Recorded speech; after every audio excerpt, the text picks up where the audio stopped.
이 사회에 여러 가지 모임들이 있지만은 교회 공동체를 통해서 성도들이 신앙의 훈련을 받는 것은 얼마나 중요한 일인지 모릅니다. 하나님을 믿고 그 교회에서 신앙 훈련을 받는데 이 신앙의 훈련이 굉장히 중요하다 하는 것입니다.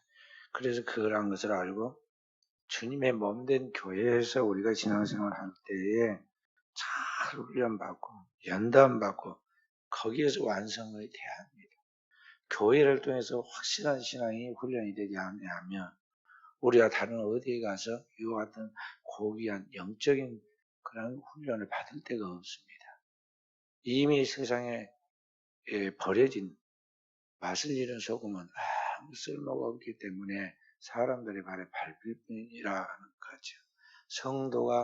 성도의 정체성을 잃어버리고 하나님의 교회 안에서 확실하게 그 값어치가 매겨지지 않는다면 아무리 사회적으로 세상에 그가 유명한 사람이 되고 높은 지위를 소유하고 또 경제적으로 부를 소유했다 하더라도 그러나 모든 것들은 한순간에 바람에 나는 겨와 같고 이 바람결에 이제 사라져가는 그러한 티끌 같은 것이 될 수밖에 없다는 것이죠.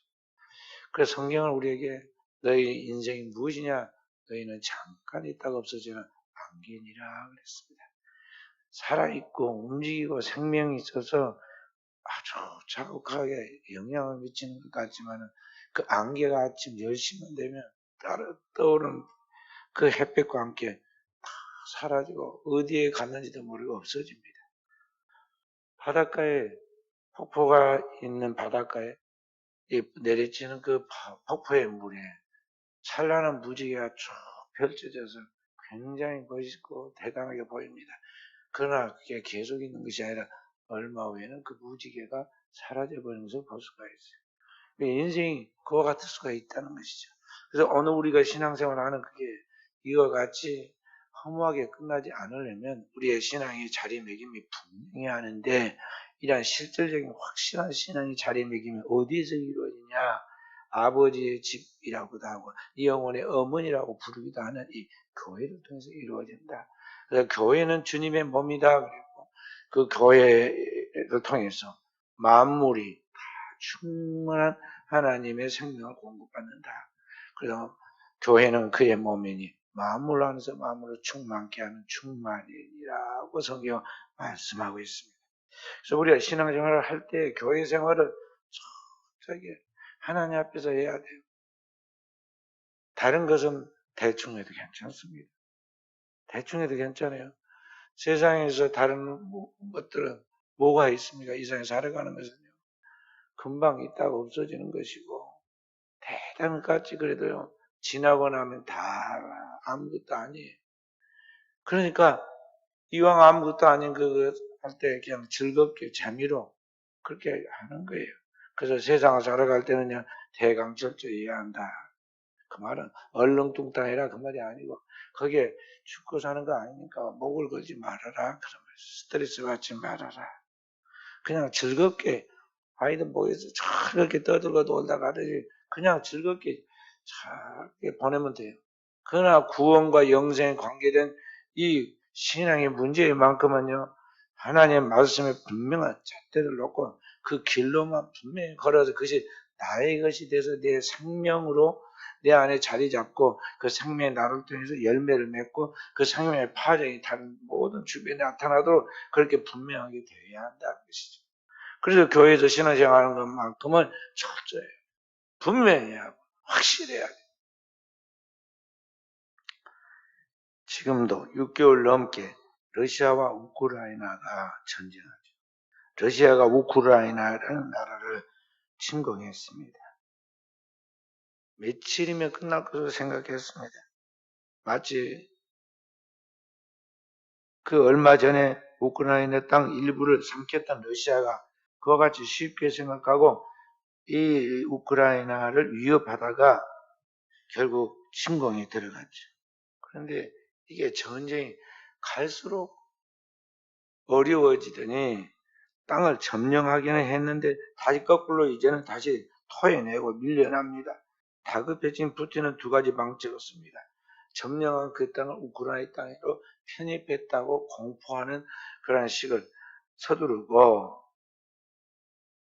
또 하나는 그 전쟁이 앞으로도 계속 이어질 것을 생각하고 이 전쟁을 끌어갈 때 그 전쟁에 승리를 하기 위해서 군인들을 모집합니다.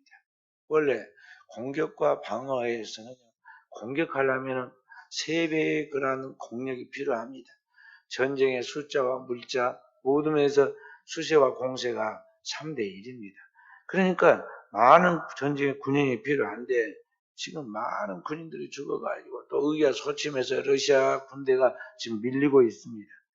그래서 이 도망가기도 하고 포로 잡히기도 하고 죽기도 한 이 러시아 군인들을 보충하기 위해서 그 주변의 용병들, 다른 이제 위성 공산주의 국가에서 돈 주고 사오는 것입니다. 용병들을 불러오기도 하고 또 심지어는 자기 나라에서 군인들을 부분적으로 동원하게 되는데 이 부분적으로 동원하는 군인들의 문제로 요새 이제 탈이 났습니다. 군인들을 마구잡이로 모으다 보니까 어떤 군인들이 만나냐면 군사 경험이 한 번도 없는, 군대 안 갔다 온 사람도 있고 이미 이제 나이가 들어가자 체력적으로 군인들이 군인처럼 총을 들고 상과 들러 뛰어다닐 수 있는 그런 힘이 있는 그런 군인이 아니라 노시한 노인들, 병든 사람들을 마구잡이로 끌어왔어요. 전쟁이 도움이 되는 것이 아니라 전쟁에 큰 장애물이 된 사람들을 군복만 입히고 총을 들려느니 이게 전쟁이 되겠어요. 그러니까 지금 러시아는 그 징집을 피해가지고 탈출을 합니다.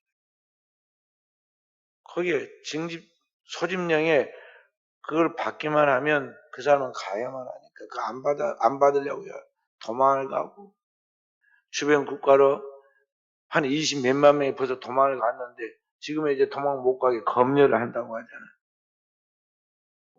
그래서 민심이 아주 나빠지니까 이 공산주의권 일당 독재인데 거기에서 그 90% 이시 지지를 받아야 하는데 아무리 올리려고 해도 80%안 올라가고 거기서 지금 내려가잖아요. 그러니까 푸틴이 최근에 잘못을 인정하고 이 전쟁 군인으로서 쓸 수 있는 군인이 아닌 그런 사람을 잘못 모집한 경우가 있으니까 바로 잡겠다. 자기가 모집해놓고 자기가 이제 다른 사람 핑계를 대면서 지금 그래서 고치겠다고 이야기해요. 그 제대로 된 훈련된 군인이 아니면 그게 전쟁에 아무 도움이 안 되기 때문에 그런 거죠. 육군 훈련소에 가면요 어느 훈련소이든지 꼭 써붙여놓은 그런 말이 있습니다. 그거 뭐라고 그러냐면 훈련에 한 방울에 땀은 전쟁에서 한 방울의 피다. 그렇게 막 써붙여놓습니다. 그러니까 힘들게 지금 여러분들 훈련하지만 비상시에 전쟁이 일어났다면 그 훈련 받은 것에서 너가 사느냐 못 사느냐가 결정되니까 그거 생각하면서 훈련 잘 받아라 그런 말. 그게 훈련소의 명언입니다. 얼마나 철저하게 확실한 훈련을 받았냐에 따라서 특수한 훈련까지 받았냐에 따라서 그 군대의 질이 결정이 되고 전쟁의 승패가 결정이 되죠. 오늘 우리가 하나님을 믿는 신앙생활도 그러하다 그런 거죠. 교회는 영혼의 훈련소와 같아서 이곳에서 하나님의 십자가의 군사인 성도가 하나님의 말씀으로 훈련을 받아야 돼요. 믿음은 하나님의 은혜로 구원을 받는 것이지만 그 은혜가 오늘 나를 향한 하나님의 위대한 계획과 축복을 현실적으로 내 안에 받아지도록 하는 데에는 오늘 신앙이 절대적으로 훈련되어야 한다. 교회를 통해서 신앙이 확실한 훈련이 되어야 한다는 것을 우리가 명심해야 한다는 것이죠. 그런 의미에서 우리는 오늘 내가 신앙생활 제대로 하고 있는가? 하나님의 교회를 통해서 철저하게 예하고 아니람이 없는 순종이 있는가? 영어로 디바이네스, 순간 순종이 있느냐? 그런 말이에요. 그게 있어야 돼요. 고린도후서 1장 20절에 사도는 고린도 교인들한테 이야기해요. 그리스도 예수는 우리 하나님 아버지 앞에서 예하고 아니람이 한 번도 없었다.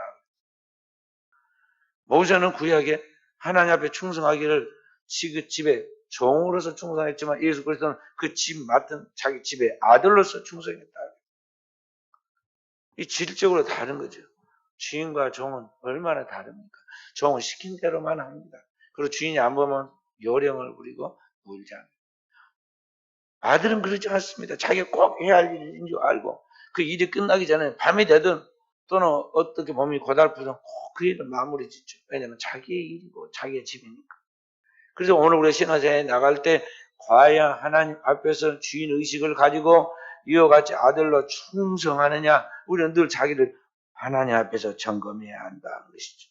그렇지 않으면 우리는 하나님의 집에서 마당만 받고 다니는 그러한 종교인이 될 수가 있다는 것이죠. 주님이 형식적으로 신앙생활을 가장 싫어하세요. 차지도 뜨겁지도 아니하고 미지근하니 내가 널 토하여 내치리라. 또 성경은 내가 하나님의 집에서 형식적으로 신앙생활하고 마당만 밟으니까 내가 너를 들어오지 못하고 그냥 문을 닫아버렸으면 좋겠다. 하나님 앞에 형식적으로 드리는 그 제사가 너무나 역겨우니까 제사에 드리는 그 밖에 버려진 똥을 내 얼굴에다가 발라버렸으면 좋겠다. 그래서 오늘은 우리가 하나님 앞에서 신앙생활을 할 때에 하나님의 말씀을 내 안에 완전히 받아서 말씀이 육신이 되는 그런 성육신이 이루어지도록 해야 한다. 제 성육신, 리인카네이션이 되어야 한다는 것입니다. 너희가 하나님의 은혜로 구원을 받았다. 이것이 너희에게서 난 것이 하나님의 선물이라고 에베소 교인들에게 사도 바울이 이야기했는데, 그와 같이 구원은 내가 스스로 쟁취할 수 있는 것이 아니기 때문에 그리스도 예수의 피로 말미암아 값 없이 우리에게 은혜로 주어졌습니다. 그러나 그 구원이 내 안에서 성립해서 완성되기까지는 피와 땀과 눈물의 값진 희생으로 내가 하나님께 응답할 때, 그때 오늘 하나님의 구원이 나를 통해서 하나님의 축복으로 변하게 된다 이 말. 그래서 오늘 우리는 믿는다고 말할 때 오늘 그 믿음이 현재 진행 중인 행동으로 이어져야 하고 실천적으로 이어져야 한다는 것을 알아야겠어요.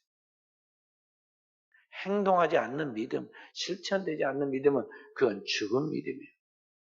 영혼 없는 사람의 몸뚱이는 아무리 그 사람이 대단하고 아무리 그 사람의 인물이 뛰어나고 사회적 직위가 높았다 하더라도 그 몸은 시체예요, 시체. 영혼이 없는 그런 시체단 말이에요. 죽은 것 같지. 오늘 우리의 신앙생활을 행동하여 삶으로 이어져 가지 않는 그 믿음은 과거가 뭐 어떠든 지금 그런 죽은 믿음이 되는 거죠. 일본에 어떤 총리했던 사람이 최근에 죽었는데요. 장례를 치렀는데 또 40일인가 얼마가 지나가지고 또 장례를 치러요. 일본은 장례를 두 번 치르는 풍속이 있어요. 다 그런 것은 아니고 유명인들에 대해서 그래요. 40 며칠 만에 치르는 그 장례를 보고 국장이라고 그러는데 국가에서 치르는 장례. 그렇게 치르면 뭐 할 거예요? 40일 전에 죽으나 지금 죽었는데 또 전국에 또 전 세계에서 그분의 죽음을 애도한다고 대통령들이 총리들이 와서 거기서 머리를 조아리고 전문을 한다고 해도 그 죽은 자는 죽은 자이고 시체는 시체지. 그게 어떻게 되는 거예요? 오늘 우리의 신앙이 행동하는 삶으로 이어지는 신앙이 아닌 그것은 이와 같이 죽은 시체다는 것을 명심해야 한다는 것입니다. 그래서 오늘 우리는 신앙생활에 나갈 때 잘 우리가 명쾌한 믿음을 가져야 돼요. 기독교는 단지 타 종교에서와 같이 또는 그 어떤 그리스 신화와 같이 주문만 외우면 그 즉시 그의 소원이 이루어지는 만사행통해지는 그러한 자아도취적인 그러한 것이 아니에요. 주문만 외우면 자기 꿈이 이루어지는 만사행통하는 그러한 유치한 신비주의가 아니다. 미신적인 신비주의가 아니에요. 기독교는 최고의 신비의 종교예요. 왜냐하면 영원하신 하나님이 인간의 몸을 입고 이 땅에 오셨다는 것. 참 하나님, 베레데우스. 그 하나님이 진짜 인간의 몸을 입고 인간이 되셨다. 베레홈. 참 인간이 되셨다. 이게 최고의 신비죠. 어떤 종교는 신이 인간이 되지는 못해요.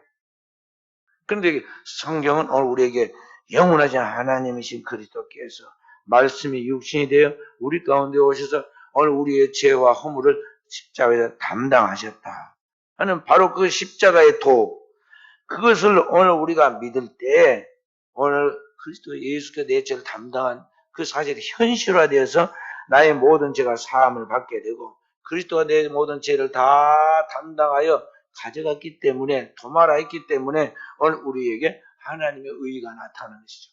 그러니까 내가 선한 공덕을 많이 쌓고 착한 일 많이 해서 의로운 것이 아니라 그리스도로 말미암아 그분이 모든 죄를 다 정결시켜 주셨으므로 그리스도 예수 안에 있는 하나님의 의의가 우리에게 딱 겉옷을 덧입듯이 우리에게 덧입혀졌다 그런 말. 그래서 우리가 의인이에요. 우리는 죄인임에서 의인입니다. 그래서 우리는 하나님 앞에서 내가 죄인임을 고백하고 회개하지만은 우리가 세상 속에 살아갈 때는요 당당해야 돼요.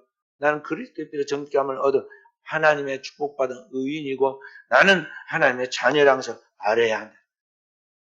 당당해야 돼. 사람들은 말합니다. 이럴쿵 저럴쿵 저럴쿵 이럴쿵 막 이야기를 해요. 자기는 죄가 없는까지. 다른 사람의 약점들을 다 캐가지고는 그대가 프레임을 겁니다. 저 사람은 어떤 사람이고 과거에 어떠하고 저러하고 자기 부모는 어떠고 집안은 어떠하고 별소리를 다 합니다. 그게 의기소침하고 주춤거리고 뒤로 물러가서는 안 돼요. 그리스도 안에서 나는 이미 그리스도의 피로 정결함을 얻고 하나님의 의를 덧입은 하나님의 자녀라는 확실한 믿음을 가지고 당당하고 담대하고 권위 있게 나아가라는 것이죠. 할렐루야. 사람마다 약점 없고 허물 없는 사람이 어디 있어요? 근데 우리는요 교회 다니면서 복음을 안 믿어요. 그리고는 맨날 남의 약점만 찾아놨다가 언제 써먹어요? 내가 불리해지고 상대편을 탁 제치고 내가 뭔가 나서려고 하면 딱 그 약점을 끄집내고 딱 겁니다. 이랬다 저랬다 이랬다. 나쁜, 아주 나쁜 버릇이에요. 정치하는 사람들이 그렇게 합니다. 그러면 선거 때마다 꼭 뭐 그게 나와요. 우리나라 대통령 선거 탁 하면 할 때마다 뭐 나오잖아요. 이 사람은 빨갱이. 이 사람은 저기 뒤에 뭐 여자 문제가 있었다. 또 이 사람은 과거에 뭐 큰 돈을 이렇게 뭐 어떻게 했다. 그런 여러 프레임을 딱 가지고 만들어 놓고 기다리고 있습니다. 그래가지고 이제 결정적 순간에 이제 이렇게 그 가짜를 퍼뜨려가지고 사람들의 여론을 집중시키고 사람들로 하여금 그것 때문에 그 사람을 지지하지 않도록 해요. 그 대통령 선거 때마다 우리 전라도는 전부 다 뭘로 몰렸냐? 공산주의 좌파들이라고 그래가지고 몰리고 이쪽에서 사상적 기조를 이루었던 김대중 전 대통령은 말이죠. 맨날 빨갱이 소리를 오랫동안 들었어요. 근데 요새 봐봐요. 서울 큰 복판에다가 막 그냥 대하는 사회주의다. 그러면서 막 프랭카드 걸고 돌아다니는데 잡아가도 안 해요. 아무도 못 건듭니다. 책에다가 북침이 아니라 남침이 아니라 북침이다. 막 그렇게 써붙여놔도 누가 그거 갖고 시비 건 사람이 없어요. 정 잘못됐다고 그러면요 그냥 빼버리면 된다고 그러고 슬렁 넘어갑니다. 자, 오늘날 기독교가 뭔지를 모르고 기독교도 똑같이 그런 프레임에 걸려들어가지고 한쪽으로 치우치는데요. 속아서는 안 됩니다. 우리는 모두 다 타고난 전적인 죄인들이에요. 의로운 것은 단 1%도 없는 철저히 부패한 죄의 덩어리다 이 말이에요. 그런 죄의 덩어리, 죄와 허물을 완전히 죽어 마땅하고 죽을 수밖에 없고 죽어 있었던 죄인된 우리를 그리스도 예수께서 오셔서 그의 십자가의 피로 우리를 다시 살리신 거예요. 그래서 우리가 하나님 앞에 의로운 자가 되었기 때문에 그 하나님의 의를 가지고 어디까지 나아가느냐? 은혜의 보좌 앞에 하나님 앞에까지 당당히 나아가야 돼요. 성소를 지나 지성소까지 나아가서 은혜 보좌 하나님 앞에 가서 내가 왔습니다. 하나님께서 그리스도의 피로 구원하여 정결케 된 내가 왔습니다 하고 우리가 나가야 한다는 것이죠. 바로 이런 하나님의 진리의 말씀을 확실하게 믿고 그 은혜에 감사하는 응답적인 삶이 오늘을 살아가는 그리스도인들의 삶이고 이것이 기독교인 것입니다. 우리는 그 복음을 확실히 내 안에 간직하고 있어요. 그리고 그런 진리가 나의 안에 자리 잡고 그것이 생각으로, 언어로, 삶으로 이어져서 다른 사람들에게 그런 자유함을 주고 그런 소망을 주고 그런 삶을 살아가도록 우리가 오늘날 확실해져야 하는데 그것이 바로 내가 진정한 제자가 되는 거예요. 오늘 진리 안에서 나를 진정한 제자로 세우는 이 몸부림이 우리 안에 있고 이런 인격적인 응답의 삶이 내 안에 있을 때 주님이 나를 통해서 이제는 일하신다 하는 것입니다. 그러니까 내가 그렇게 준비만 되면 하나님 나를 쓰세요. 언제든지 하나님이 들어서 역사하십니다. 복음에 서 있으면 하나님 반드시 그를 쓰시는 거예요. 그래서 주님은 우리에게 명령하는 것이 그의 지상 명령. 너희는 가서 모든 민족을 제자로 삼아라. 제자로 삼아라. 우리에게 주신 주님의 명령이에요.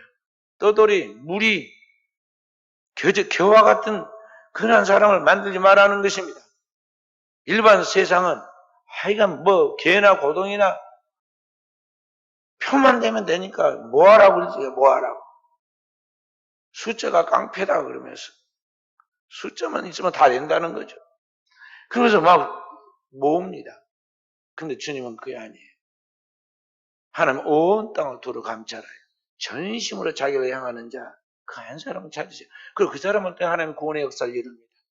요새 작전 기도 기간에 40일 남겨놓고 제가 50일 전부터 창세기 1장부터 50장까지 지금 강의해 가고 있어요. 하나님이 선택하십니다. 처음엔 아담을 선택했습니다. 그리고 아담의 후손이 제약으로 관영되어 타락하니까 멸하고 그 가운데에서 노아의 후손을 선택하십니다. 노아를 선택하십니다. 노아가 세 아들을 낳았는데 셈과 함과 야빗입니다. 그 세 아들 중에 또다시 선택하십니다. 셈의 후손을 선택하십니다. 셈의 후손 중에서 또 많은 자녀를 낳았는데 그 중에 또 후손을 하나 선택하십니다. 그게 데라의 아들 아브라함입니다. 아브라함을 통해서 하나님이 인류 구원의 역사를 이루시잖아요. 그 아브라함의 후손 중에 12지파가 있었는데 다 그게 이루어진 게 아닙니다. 그 중에 유다 지파를 선택하고 유다 지파의 후손 중에서 인류의 구세주 예수 그리스도가 나옵니다. 하나님 온 땅을 두루 관찰해 전심으로 자기를 향하는 그 한 사람, 준비된 한 사람을 통해서 하나님 일을 한다는 걸 알고 바로 그 하나님이 쓰시는 한 사람이 바로 내가 되도록 오늘 우리는 자기 자신을 준비하라는 것이죠. 하나님 축복 주십시오. 뭐 어떻게 그렇게 복잡하게 구하고 기도하지 마세요. 내가 준비되면 다 되는 거예요. 내가 준비되면 하나님은 축복은 이미 예비되어 있기 때문에 하나님이 쓰십니다. 내가 준비되어 있는 것이 그것이 다 되는 가장 중요한 최선의 준비예요. 자기도 준비해야 돼요.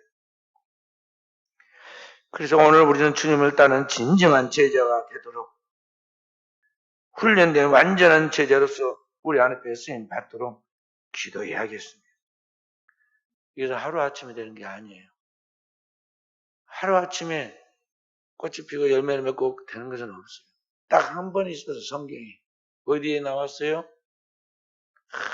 이스라엘 백성들이 찌그닥찌그닥하고 서로 최고다고 그러고 12지파가 싸우니까 12지파의 두령들을 지팡이 하나씩 가지고 와라고 그랬습니다. 그리고 그 중에서 아론의 제사장 지파로 뽑은 아론의 지팡이도 가져와라고 그랬어요. 지팡이 12개를 딱 하나님의 성소 안에 넣어놓고 기도하고 자고 와라고 그랬습니다. 자고 났더니 어떤 일이 생겼어요? 이름도 다 파놨습니다. 거기에 누구 지파에 누구 지팡이 딱. 아침에 일어나니까 하룻밤 만에 아론의 지팡이만 싹이 나고 꽃이 피고 열매까지 맺혔는데 그 지팡이는 보통 다 다듬어가지고 알맹이만 있기 때문에 껍데기만 그 봐갖고는 모르는데 껍데기를 다 벗겨버렸어. 딱 나갖고 보니까 무슨 나무예요? 살구나무였어. 살구나무 지팡이가 하룻밤 만에 그것은 그 백성들의 그 갈등과 의심을 해소시켜서 리더십을 정해주려고 하나님께서 개입하셔서 일으키신 역사지만 일반적으로는요 그런 일은 없어요. 봄에 꽃피고 여름에 왕성히 잎사귀가 자라고 가지가 나왔다가 가을에 결실하기 시작해가지고 딱 열매가 맺히잖아요. 인간의 삶도 그러하다는 거죠. 한 번에 제자가 되는 건 아니에요.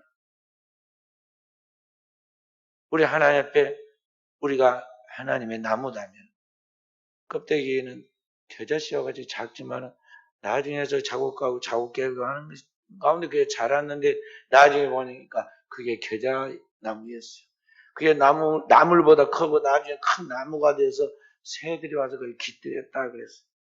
오늘 주님의 거룩한 형상이 우리 안에 이루어져서 우리가 진정한 제자가 되는 것, 또 내가 드리고 있는 나이가 돌보고 전도하는 그 영혼들이 진정한 제자가 되는 건 하루아침에 된 게 아니라는 걸 알아야 돼요.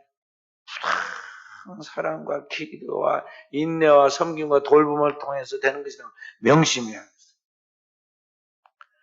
날마다 그리스도의 보혈로 씻고 그렇게 해서 그리스도의 형성을 갖추기까지 반복되는 기도, 예배, 그리고 신앙의 훈련을 통해서 영성을 쌓아갈 때 그때 이제 어느 순간에서부터 변화의 조짐이 보이기 시작하고 변화한 그런 열매가 나타나는 거예요.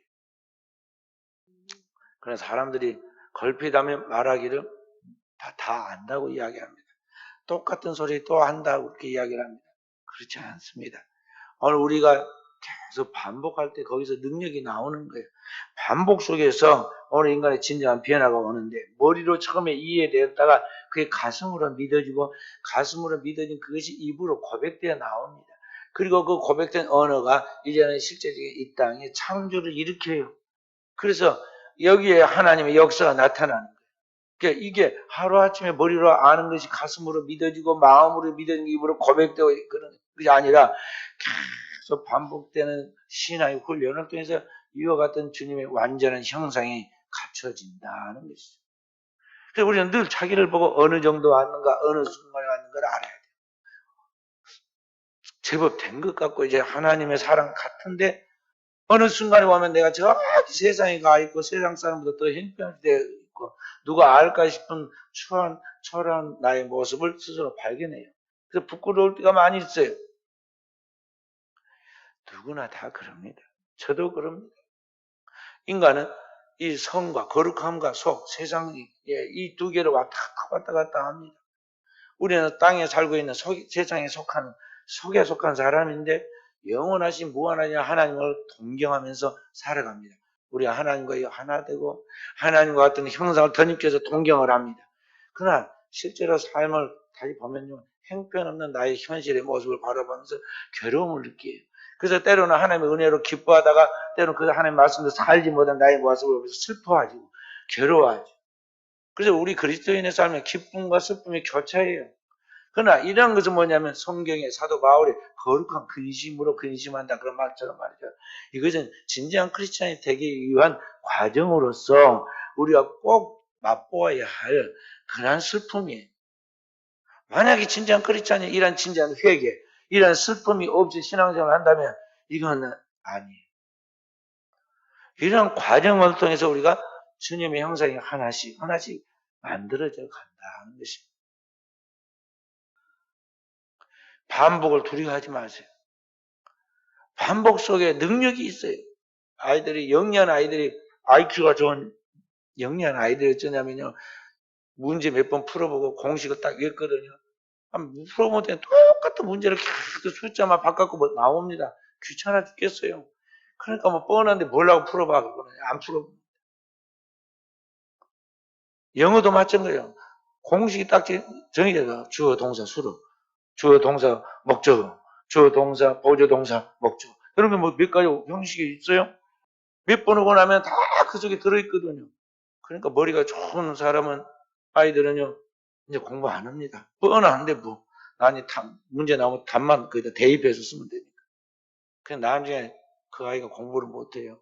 왜냐하면요, 좀 머리가 IQ가 나쁜 애는요, 무조건 보고 공식도 알기도 알지만 외워버립니다. 계속 이것도 하고 저것도 해보고 막 했더니 뭐가 생기냐면 응용 능력이 생기고 어떤 문제를 보아도 자신감 있게 풀 수 있는 그런 담대함이 생겼는데 아까 공식만 해가지고 나는 답을 다 아는데 할 수 있는데 그렇게 생각하는 아이는 반복 안 해놓으니까 다른 문제가 조금 복잡하게 얽혀서 나오면 자기 예견대로 안 나오면요 당황을 합니다. 그리고 그때서 풀어보려면 잘 안 풀어지죠. 그래서 성적이 안 좋게 나와요. 공부도 반복되는 학습에서 실력이 갖춰지는 거예요. 영성도 그러하다는 것이죠.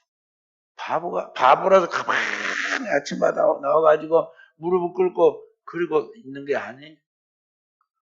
하나님의 말씀이 내 안에서 살이 되고 피가 되고 내 영혼을 지배하고 내 생각을 지배하고 내 육신까지 그리고 내 모든 것이 하나님 말씀이 완전하게 일체가 돼가지고 영혼의 평안함이 육신에까지 다 풀려서 내 안에 있는 내면의 고통이 다 풀리고 스트레스가 풀려가지고 자유함이 올 때까지 그래 내 영혼에서 우러나오는 찬미와 감사와 기쁨이 영혼에서부터 흘러나오기까지 무릎을 꿇고 가서 있어야 돼요. 그리고 그렇게 딱 영성이 잡혀 있을 때 믿음으로 딱 말하면은 그 기도가 이루어지고 응답되는 거예요. 하나님이 그 기도를 들으시고 하늘에 상대된 그 기도가 오늘 이 땅에 현실로 나타난다 이 말이죠. 그래서 길게 하나님께 씨름하는 것을 그래서 비효율적으로 생각하면 안 됩니다. 매달려야 돼.